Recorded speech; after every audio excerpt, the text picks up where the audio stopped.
Hello everyone. Today I'm gonna explain you chapter 8 Babur, Humayun and Sher Shah. This is part 2. If you have not seen part 1 then see that also, link is in the description. So now let's get started. The Battle of Panipat was the first among many battles that Babur had to win before he could lay claim to sovereign authority. Now this means जो पानीपत का battle था वो पहला ऐसा battle था जो बाबर को जीतना था सोवरेन अथॉरिटी को क्लेम करने से पहले. Now sovereign authority is related to parliament. Within his new kingdom in Delhi were ambitious Afghan nobles thirsting for revenge. Now जो उसका न्यू किंगडम था दिल्ली उसमें अफगान नोबल्स थे जो बाबर से बदला लेना चाहते थे.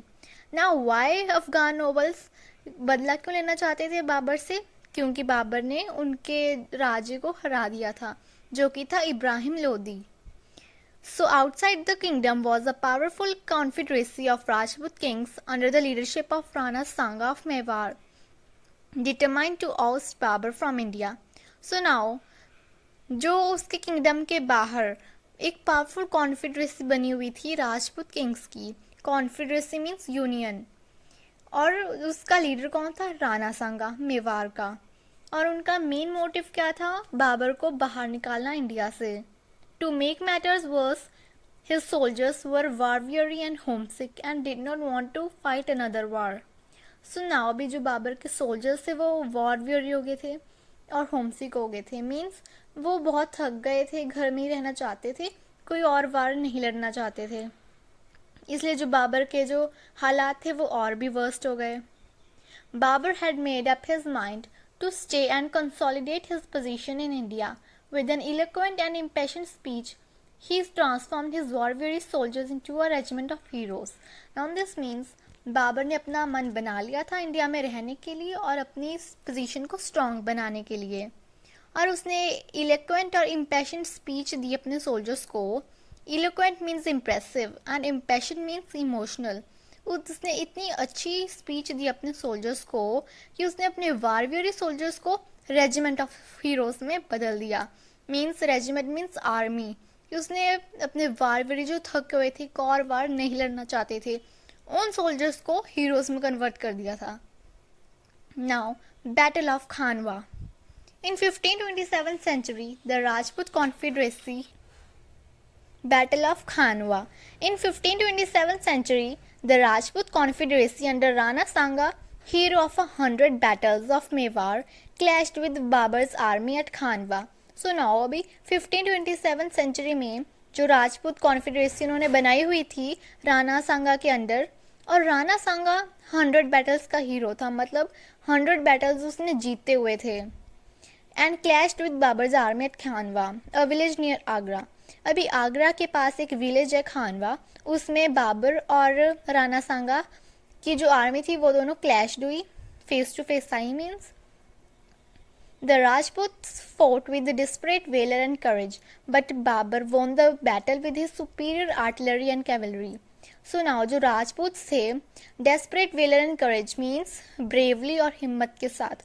जो राजपूत थे जो उन्होंने कॉन्फिडेंस बनाई हुई थी, राजपूत बहुत अच्छे से लड़े, ब्रेवली लड़े, जोश के साथ लड़े, हिम्मत के साथ लड़े, बट फिर भी बाबर जीत गया बैटल अपनी सुपीरियर आर्टिलरी और कैवलरी के साथ. As I have told you earlier, artillery means जो हॉर्स बैक पे बैठ के जो सैनिक लड़ते हैं, एंड कैवलरी मीन्स जो हथियार के साथ लड़ते हैं. The battle of Khanwa was a more decisive battle than the battle of Panipat. So now this means that कि जो खानवा का बैटल था वो और भी ज़्यादा क्रूशियल था पानीपत के बैटल से भी. The battle of Panipat marked the defeat of the sultan of Delhi, but the victory of Khanwa gave Babur supreme control over central India. So now जो पानीपत का बैटल था उसने तो सुल्तान दिल्ली के सुल्तान की डिफीट मार्क की थी, बट जो खानवा में उसको विक्ट्री मिली उसने उसको सुप्रीम कंट्रोल दिया सेंट्रल इंडिया पे करने के लिए. The defeat of the powerful Rajputs removed the biggest obstacle to Mughal rule in India. So now जो उसने पावरफुल राजपूत को हराया था वही उसकी सबसे बड़ी मुश्किल थी मुगल रूल करने की इंडिया में, और वही हट गई थी. तो इसलिए उसके लिए आसान हो गया था मुगल रूल करने के लिए। Battle of Chanderi. Chanderi was a Rajput stronghold in Malwa under Medini Rai. So now Chanderi एक प्लेस है और मेदिनी राय ने उस पर बहुत अच्छा कब्जा कर रखा था, स्ट्रॉन्ग होल्ड कर रखा था चंदेरी पे। In 1528 century Babur led siege to the fort of Chanderi and captured it. तो अभी 1528 सेंचुरी में बाबर ने ग्रैब कर लिया, सीज मीन्स ग्रैब, चंदेरी के किले को सीज कर लिया, ग्रैब कर लिया, और कैप्चर्ड इट मीन्स उस पर कब्जा कर लिया। Almost all the Rajputs perished in the battle that followed. जो भी बैटल हुआ चंदेरी के पीछे, उसमें ऑलमोस्ट सारे राजपूत्स डाइड हो गए। Perished means died. After this no other Rajput chief dare to challenge Babur's authority. इसके बाद से किसी और राजपूत चीफ ने बाबर की अथॉरिटी को चैलेंज करने की हिम्मत नहीं दिखाई। Now battle of Ghaghra. The rebellious Afghans in Bihar and Bengal posed a threat to Babar's authority. Now, rebellious means desire for revenge. कि जो अफगान्स थे, जो बाबर से रिवेंज लेना चाहते थे, बिहार एंड बंगाल में थे वो, और बाबर की अथॉरिटी को एक थ्रेट पोस्ट करते थे, मीन्स उन अफगान्स से बाबर को खतरा था। In 1529 century Babur inflicted a crushing defeat on the Afghans in the battle of Ghaghra. So now 1529 century में बाबर ने बुरी तरह हरा दिया अफगान्स को घाघरा के बैटल में। By 1530 century he was the master of the Punjab, Delhi and the gangetic plain as far as Bihar. So now अभी 1530 सेंचुरी में वो पंजाब, दिल्ली, गंगेटिक प्लेन और बिहार का, इन सब का मास्टर बन गया। Now Babar's memoirs. Babar's memoirs, called the Tuzuk-i-Babri, are written in flawless Turkish and are considered to be one of the best autobiographies in the world. Now this means, पहले memoirs means history. So अभी बाबर की जो history है, उस जहाँ पे वो लिखी गई है उसको तुजुक-i-Babri बोलते हैं, एंड वो फ्लॉलेस टर्किश में लिखी गई है। Flawless means perfect, and are considered to be one of the best autobiographies, कि उसको बेस्ट autobiography में से एक माना जाता है दुनिया में से। So his history, his detailed accounts and keen observations paint a graphic and fascinating picture of not only his own personality, adventures and achievements, but also of the habits, customs, appearances and manners and occupations of his countrymen. So now कि जो उसकी history जहाँ पे लिखी गई है, उसमें ना सिर्फ उसकी जो पर्सनैलिटी, एडवेंचर्स, अचीवमेंट्स, इन सब ये तो लिखी हुई हैं, इसके बजाय हैबिट्स, कस्टम्स, अपीयरेंसेस, मैनर और ऑक्यूपेशन भी लिखी हुई हैं उसके कंट्रीमैन की, कि जहाँ पे वो रूल करता था तब के जो लोग थे उनकी हैबिट्स क्या क्या थी, उनके कस्टम क्या क्या थे, अपीयरेंस वो दिखते कैसे थे, मैनर्स क्या थी उनकी, ऑक्यूपेशन कौन कौन सी जॉब थी तब, इन सब के बारे में हमें पता चलता है। His description of Hindustan includes a detailed and accurate account of its boundaries, population, resources, revenues, etc. So now जो हिंदुस्तान की डिस्क्रिप्शन भी दी हुई है और उसमें डिटेल और एक्यूरेट चीज़ें बताई हुई हैं, बाउंड्रीज के बारे में कि कहाँ से कहाँ तक वो रूल करता था, पॉपुलेशन कितनी थी, रिसोर्सेज क्या क्या थी, रेवेन्यूज कहाँ कहाँ से आते थे, etcetera etcetera. It also has observations about the fruits, flowers, birds and animals, कि अभी उसमें फ्रूट्स के बारे में भी दी हुई है जानकारी, फ्लावर्स के बारे में भी, बर्ड्स और एनिमल्स के बारे में भी। Babur's memoirs are an invaluable source of information of India during his times, कि जो बाबर की हिस्ट्री है वो बहुत वैल्यूएबल है इंडिया की इंफॉर्मेशन लेने की उसके टाइम पीरियड में, कि जब बाबर होता था, जब बाबर रूल करता था इंडिया में, तब इंडिया कैसा था उसकी बहुत इंफॉर्मेशन उसमें मिलती है बाबर की हिस्ट्री में। During the reign of Babur's grandson Akbar, the तुजुक-i-Babri was translated into Persian. So now कि जब बाबर का ग्रैंडसन जो अकबर था उसके रेन में, उसके रूल टाइम पीरियड में तुजुक-i-Babri था जो, जहाँ पे वो लिखी गई थी, बाबर की हिस्ट्री तुजुकी बाबरी में लिखी गई थी, और फिर वो उस अकबर के रेन में वो पर्शियन में ट्रांसलेट हो गई। और जब वो पर्शियन में ट्रांसलेट हो गई थी तब उसका टाइटल बदल गया था और उसका नाम था बाबरनामा। एंड ना Humayun, Humayun 1530 to 40 century and 1555 to 56 century. Now here time period का estimate दिया हुआ है कहाँ से कहाँ तक उसने रूल किया, कहाँ से कहाँ तक था वो। The eldest of Babar's 4 sons was nominated by Babar as his successor to the throne.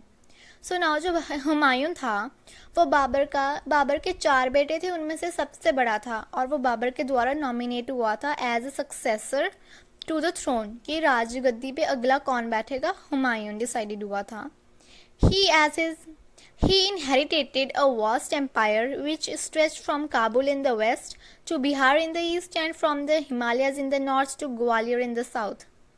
कि अभी उसने inherited, as I have told you earlier also, कि जो फादर की जब डेथ हो जाती है जो प्रॉपर्टी उसके बेटे को मिलती है उसको कहते हैं इनहेरिटेटेड, और जो उसको मिली हुमायूं को जो इनहेरिटेटेड में जो प्रॉपर्टी मिली वो एक बहुत बड़ा एम्पायर था जो कि काबुल वेस्ट में काबुल से लेके ईस्ट में बिहार तक था और नॉर्थ में हिमालय से लेके साउथ में ग्वालियर तक था।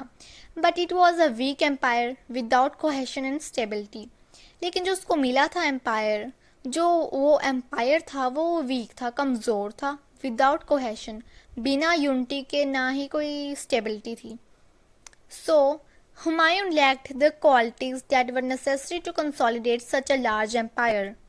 हुमायूं में कमियां थी कि इतने बड़े एम्पायर को संभालने की, कि वो इतने बड़े एम्पायर को संभाल नहीं सकता था, उसमें ये कमियां थी, क्वालिटीज़ नहीं थी उसमें। He was also surrounded by enemies on all sides. एक तो उसमें क्वालिटीज़ नहीं थी इतने बड़े एम्पायर को संभालने की और ऊपर से वो चारों तरफ घिरा हुआ था एनिमीज में। The Afghan chiefs within the empire were ambitious and rebellious. जो अफगान चीफ्स थे एम्पायर में वो एम्बिशियस थे और रेबिलियस थे। एम्बिशियस मीन्स वो उससे बदला लेना चाहते थे, रेबिलियस कि वो बहुत खतरनाक भी थे। द मोस्ट डेंजरस वॉज शेर Khan Suri who was fast gaining power and had his sights set firmly on the throne of Delhi. जो भी सबसे डेंजरस अफगान चीफ्स में से था शेर खान सूरी, जो अपनी पावर को गेन कर रहा था और उसने अपनी जो निगाह थी दिल्ली की राजगद्दी पे टिकाई हुई थी। Bahadur Shah of Gujarat and Malwa was a powerful ruler whose aim was to capture Delhi and become the power of India, emperor of India. So जो बहादुर शाह था गुजरात और मालवा का, वो बहुत ही ज़्यादा पावरफुल रूलर था जिसका सपना था दिल्ली पे कब्जा करने का और इंडिया का एम्परर बनने का। In accordance with his father's dying wishes Humayun treated his 3 younger brothers with kindness and generosity. जो बाबर की डाइंग विशेस के अकॉर्डिंगली हुमायूं ने अपने जो बाकी 3 ओपनली हॉस्ट ब्रदर्स थे उनको काइंडनेस और जेनरॉसिटी के साथ ट्रीट किया। He divided the empire between himself and his brothers. जो अपना एम्पायर था उसने अपने आप में और अपने ब्रदर्स के बीच में भी डिवाइड किया। However they were against him, कि लेकिन जो उसके ब्रदर्स थे वो ओपनली हॉस्टाइल थे, means enemy, plotted means plan to do wrong means साजिश, कि जो उसके ब्रदर्स थे बाकी वो उससे साजिशें करते थे, उसके अगेंस्ट साजिशें करते थे, उससे मतलब उसके दुश्मन ओपनली बनते थे। Now did you know there is a story related to Babur's death which is not validated by facts. So now एक बाबर की डेथ को लेके एक स्टोरी है लेकिन वो वैलिड ही नहीं है वैसे। It is said that towards the end of Babur's life his eldest son Humayun fell seriously ill, कि ये कहा जाता है कि जब बाबर अपने लाइफ के एंड में था, एंड पे आया हुआ था, तब उसका जो सबसे बड़ा बेटा था हुमायूं वो सीरियसली इल हो गया, मीन्स बहुत बीमार हो गया। It is believed that Babur performed the religious ceremony to transfer his son's illness to himself and sacrificed himself in order to save his son.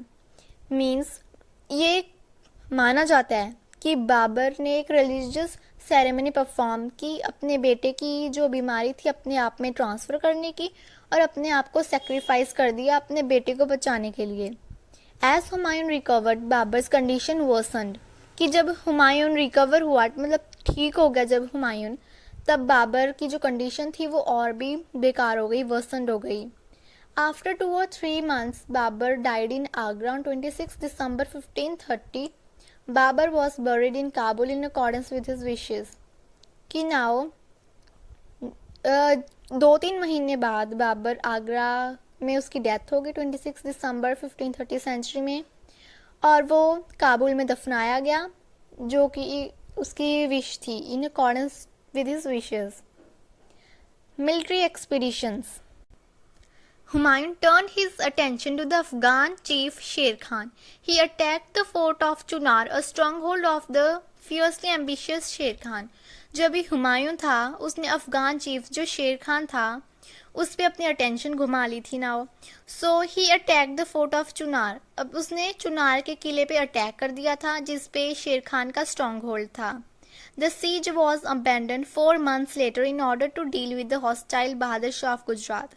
अभी 4 महीने बाद बहादुर शाह के साथ डील करने के लिए 4 महीने बाद जो कब्जा था, सीज था, वो छोड़ना पड़ा.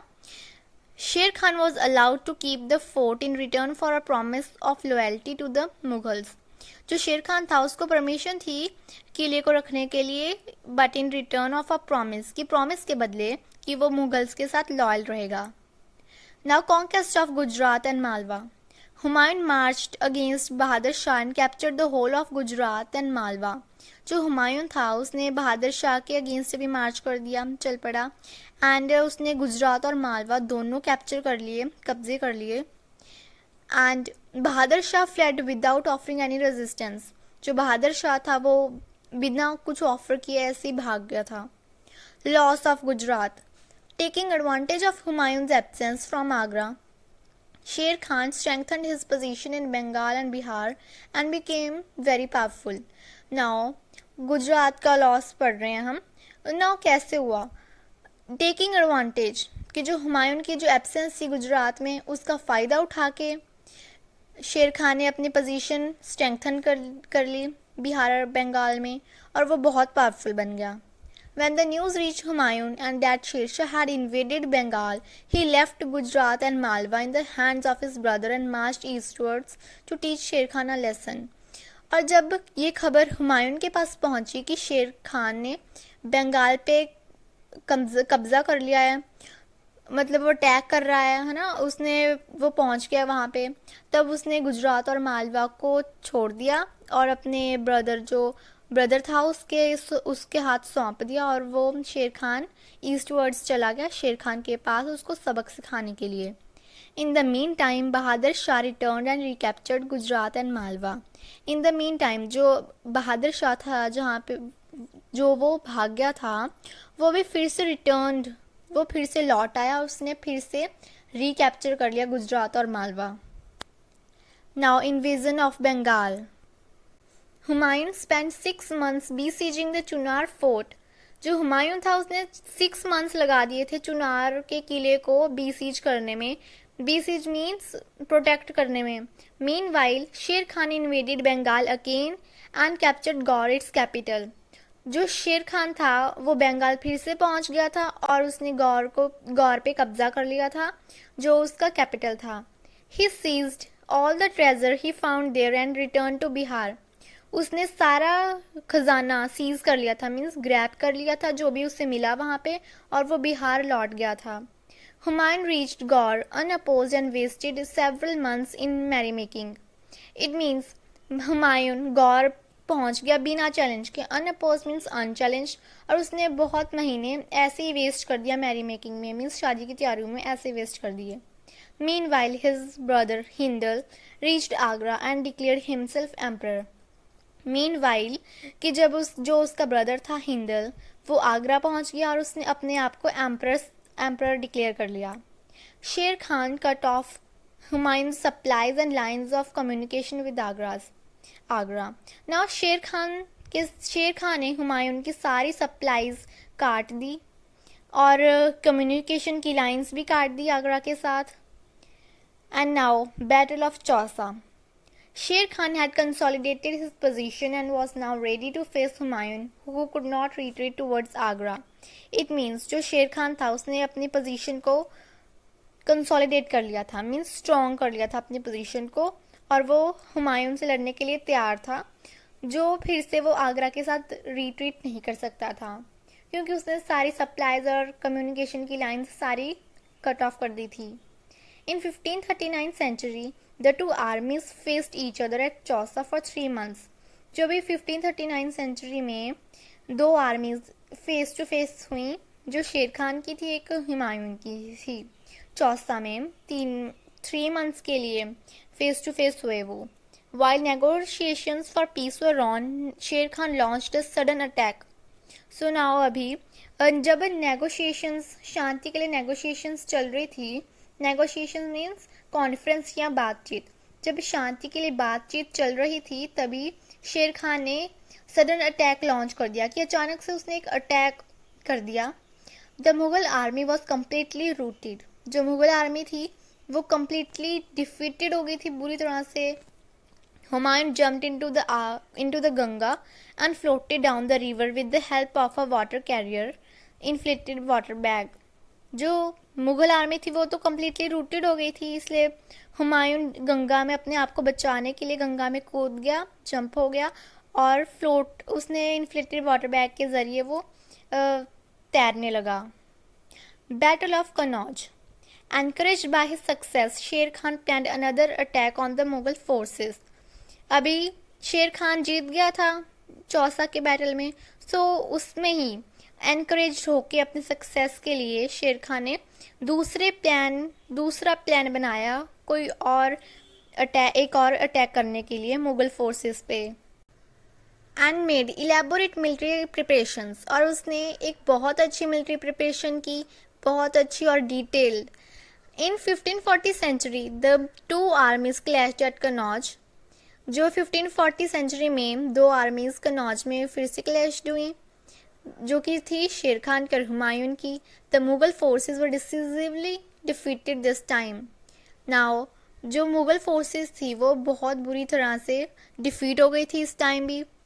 Sher Khan became the master of Delhi and Agra and assumed the title of Sher Shah. So now शेर खान दिल्ली और आगरा का मास्टर बन गया था और उसने शेर शाह का टाइटल भी अज्यूम कर लिया था. The large but fragile Mughal empire came to an end and was replaced by Afghan rule. जो बड़ा मुगल एम्पायर, जो कि वो बहुत बड़ा था लेकिन कमज़ोर था, फ्रेगाइल मीन्स नॉट स्ट्रॉन्ग, वो एक एंड पे आ गया और वो अफगान रूल के साथ रिप्लेस हो गया. So this was the end of part 2. I hope I have made you clear, and please like this video and don't forget to subscribe. Thanks for watching.